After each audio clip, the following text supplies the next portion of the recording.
Good morning, students. In previous lecture, we completed the choose the correct option, filling the blanks, true, false, one sentence answers.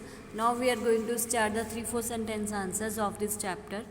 Our first question in 3-4 sentence is explain how groundwater is recharged. जो groundwater है वो कैसे recharge होता है, right? आपको पता है कि जब rain होती है, right, उसके बाद जो water सिप होता है किसके थ्रू, सॉइल के थ्रू नीचे चला जाता है।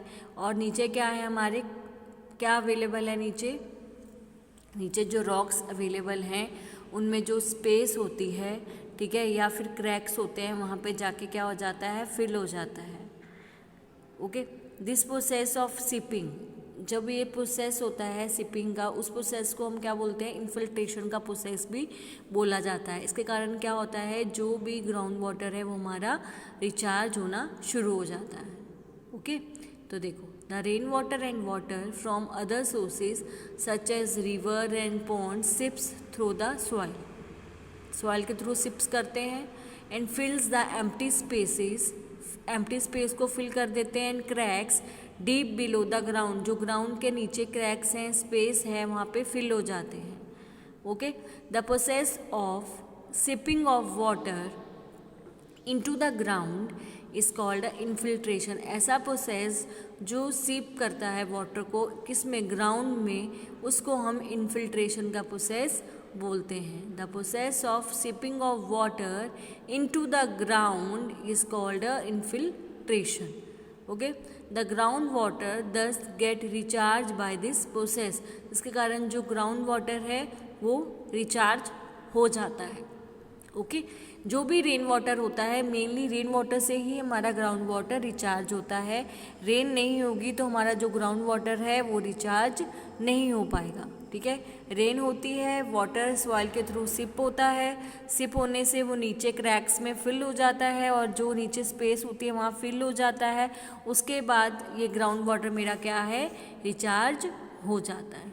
Okay, now next one, you have been asked to maintain a garden, how will you minimize the use of water? आपको बोला जाता है कि वाटर गार्डन को मेंटेन करना चाहिए, ठीक है, तो how will you minimise the use of water, जिसके कारण आप उसमें कैसे मिनिमाइज करोगे वाटर का यूज़, कैसे वाटर को कम यूज़ करोगे। देखो, we can conduct the usages of water for gardening by adopting a drip irrigation method. वो कह रहा है कि हम जो गार्डन में ना वाटर का यूजेस कम कर सकते हैं, हमें कौन सा मेथड लेना चाहिए, ड्रिप इरिगेशन करनी चाहिए। ड्रिप इरिगेशन में क्या होता है कि ड्रॉप बाय ड्रॉप जो प्लांट्स को वाटर मिलता है और सीधा वाटर कहाँ तक जाता है, रूट्स तक जाता है उनके, ठीक है, क्योंकि उनको ड्रिप बाय ड्रिप वाटर मिलता है। इसमें पाइपलाइंस बिछाई जाती हैं जो ड्रिप बाय ड्रिप वाटर को कहाँ तक पहुँचाती हैं, प्लांट्स तक पहुँचाती हैं। ठीक है, देखो, we can reduce the usages of water for gardening by adopting drip irrigation method. In this method water will reach the roots of the plants drop by drop, वही मैंने बताया कि रूट्स तक पहुंचता है drop by drop, which will reduce the wastage of water, जिसके कारण जो वाटर का वेस्टेज है वो भी क्या हो जाता है, कम हो जाता है। विच will reduce the wastage of a water, जो वाटर का वेस्टेज होगा वो भी कम हो जाएगा और सीधा जो वाटर है वो रूट्स तक पहुंचेगा और प्लांटेशन अच्छी होगी, प्लांट्स अच्छे से ग्रो करेंगे और कम वाटर भी कम यूज़ होगा और उनकी प्लांट्स भी क्या होंगे, हेल्दी होंगे। Clear? Now start our third question. How does increasing industries decrease water table? ठीक है, जो इंडस्ट्रीज इंक्रीज हो रही हैं वो कैसे डिक्रीज करती हैं वाटर टेबल को। देखो, आपको पता है कि जो इंडस्ट्रीज होती हैं वो वाटर को यूज़ करती हैं, मोस्ट ऑफ वाटर वो ग्राउंड वाटर यूज़ करती हैं, वहाँ पे उनको प्रोडक्शन के लिए वाटर चाहिए रहता है, जिसके कारण वो कंटिन्यूशन में वाटर को यूज़ करती हैं, और वाटर टेबल क्या हो जाता है, डिक्रीज़ हो जाता है। ठीक है, क्योंकि उसमें इतना वो ग्राउंड वाटर रिचार्ज ही नहीं होता जितना कि वो वाटर यूज़ हो रहा है और उसकी वजह से वाटर टेबल डिप्लेशन हो जाता है, नीचे चला जाता है। Right, all the industries use water, सारी इंडस्ट्रीज वाटर को यूज़ करती हैं।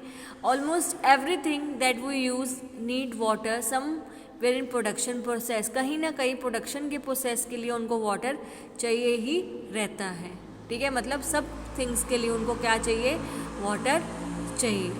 The number of industries is increasing continuously, जो नंबर ऑफ इंडस्ट्रीज है वो क्या हो रहा है, कंटिन्यूसली इंक्रीज होती जा रही है। The number of industries is increasing continuously, जो इंडस्ट्रीज का नंबर है वो कंटिन्यूशन में इंक्रीज होता जा रहा है। Water used by the most of the industries is drawn from the ground, जो मोस्ट ऑफ इंडस्ट्रीज है वो वाटर कहाँ से यूज़ करती हैं, ग्राउंड में से यूज़ करती हैं।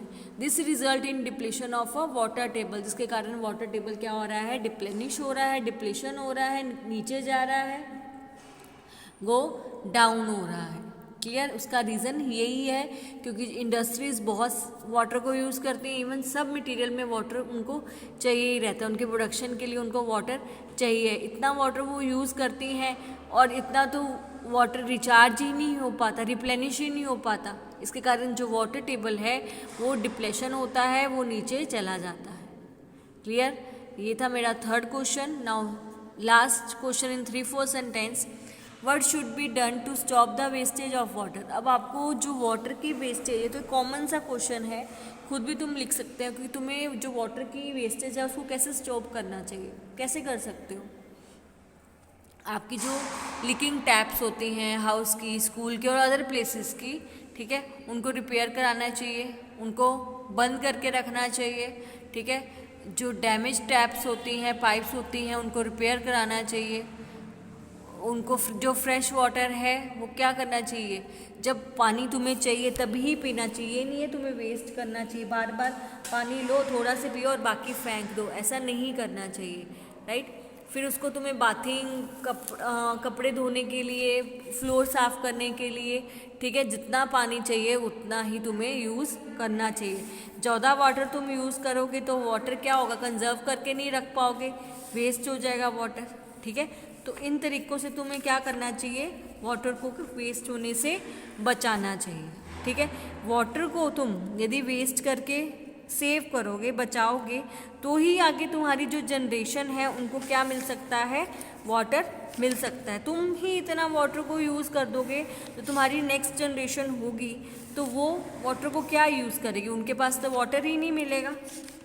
हम ही इतना यूज़ करते जाएंगे, इतना वेस्ट करते हैं हम वाटर को, हम इतना करेंगे यूज़, तो आगे जो हमारी पास्ट जनरेशन आ रही है, इन फ्यूचर में जो जनरेशन होगी, ठीक है, तो उनके पास तो वाटर ही नहीं होगा, वो कहाँ से वो यूज़ करेगी वाटर को। इसीलिए हमें क्या करना चाहिए, वाटर का कम से कम यूज़ करना चाहिए और अपने आगे जो जनरेशन है उसके लिए वाटर को सेव करके रखना चाहिए। क्लियर, तो इसमें हम इसके पॉइंट्स डिस्कस करेंगे। फर्स्ट पॉइंट है, leaking taps in house, schools और any other place should be turn off, उनको बंद करके रखना चाहिए जो लीकिंग टैप्स हैं। Damage taps and pipes should be repair और रिप्लेस, उनको जो डैमेज टैप्स हैं, पाइप्स हैं, उनको क्या करना चाहिए, रिपेयर करना चाहिए या उनको रिप्लेस कर देना चाहिए, उनकी जगह दूसरी टैप्स और पाइप्स का यूज़ कर देना चाहिए, ठीक है। यदि आप उसको रिपेयर नहीं करोगे तो वो पानी का वेस्टेज बहुत ज़्यादा हो जाएगा। We should take fresh water in the glass only as per our need, हमें फ्रेश वाटर तभी लेना चाहिए जब हमें ज़रूरत है, अदरवाइज़ हमें नहीं लेना चाहिए। Okay, we should use only required water for washing clothes, mopping of the floor, bathing and brushing, हमें ओनली जितना हमें वाटर चाहिए वॉश करने के लिए, मोपिंग, फ्लोर को मोपिंग करने के लिए, बाथ करने के लिए, ब्रश करने के लिए, उतना ही वाटर हमें लेना चाहिए जितना हमें रिक्वायर्ड है। ये नहीं हम इतना सारा वाटर लें, रिक्वायर्ड नहीं बाकी हम फेंक दें, ऐसा नहीं करना चाहिए, जितना हमें चाहिए उतना ही हमें लेना चाहिए। क्लियर, यहाँ पे मेरे जो 3-4 सेंटेंस हैं फिनिश्ड हो गए हैं। इसमें 4 क्वेश्चंस थे 3-4 सेंटेंस के, वो हमने कवर अप कर लिए हैं। नेक्स्ट हम नेक्स्ट वीडियो में शुरू करेंगे।